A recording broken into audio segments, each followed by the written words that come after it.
Joining us now from Washington, D.C. is Simon Marks. Hello again, Simon. I'm going to ask you the same question I've been asking for the past 2 days. What is happening and by when should we have a result?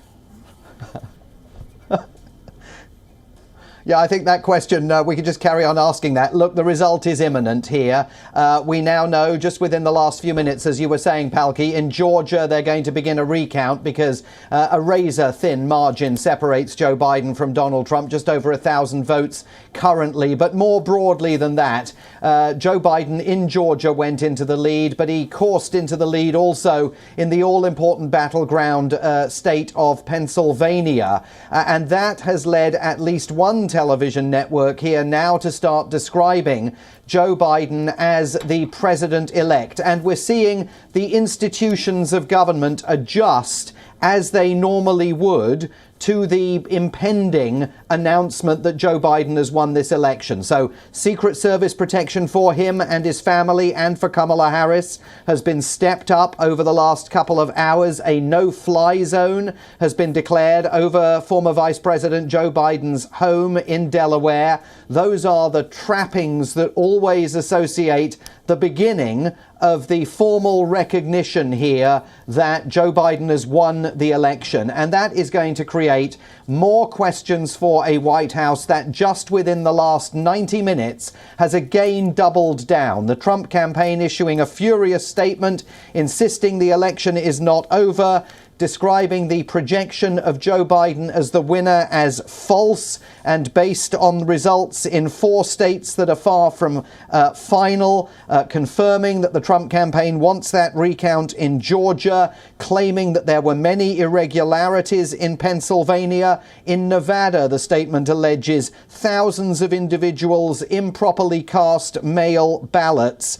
And the statement concludes that Biden is relying on these states for his phony claim on the White House. But once the election is final, President Trump will be re-elected. But there is no legal avenue here for the president to pursue unless, in addition to making general statements like thousands of votes were cast illegally in Nevada, he puts up some proof to support those contentions, and so far he has offered none.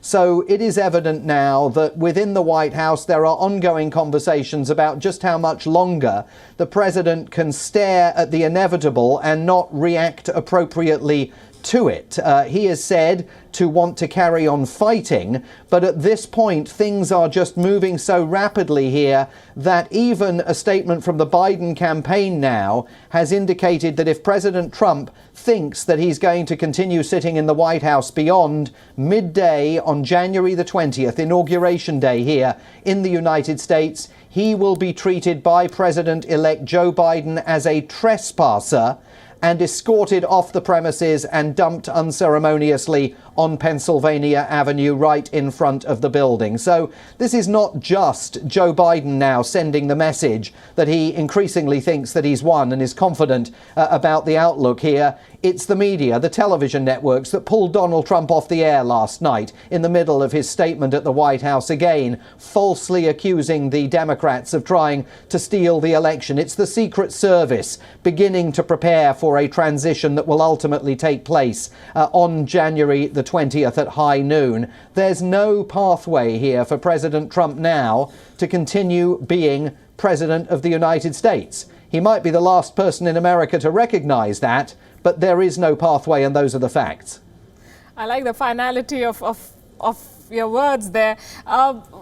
I understand that the senior-most people in the U.S. military have said that they will not be the ones facilitating the transfer of power in the event of Donald Trump actually digging in his heels and the situation arising where he has to be escorted out as a trespasser. Which agency will be doing the honors is what I want to understand.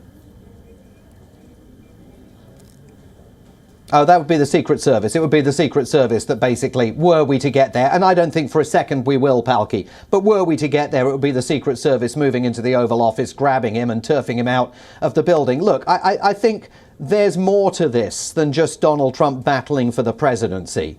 This is Donald Trump and his family battling to try and keep the patriarch safe from the threat of criminal prosecution in New York. Remember, the Department of Justice has long argued that you can't bring a criminal indictment against a sitting president. So to some extent, this is the Trump family seeing just how far they can take it before they have to begin life as civilians and come under the watchful gaze of prosecutors in the Southern District of New York. But even more importantly than that, this is about Donald Trump trying to preserve some political relevance. No one here thinks that having won nearly 70 million votes in this election, more votes Donald Trump won than Barack Obama won in either of his successful quests for the presidency. No one here thinks Donald Trump is going to go silently into the night, shut up his Twitter account, and observe the tradition that America only has one president at a time. Donald Trump knows that even if a third of those people who voted for him are true believers, and the real number's probably higher than that, but even if it was only a third, he can count on the ongoing support of around 25 million Americans. He will continue tweeting at them. He may end up owning a broadcast network and broadcasting to them. He will continue criticizing Joe Biden and insisting that he is an illegitimate president, and he may start grooming another member of his family to run for the presidency in 2024, which is why Republicans have to be so careful now, because they know Donald Trump out of the White House, controlling the views of around 25 million Americans, maybe more than that, has the potential to be hugely dangerous for the Republican Party in 2024. So they've got tough decisions, so has Donald Trump, and so ultimately has Joe Biden, who's got to figure out how he's going to be an effective president,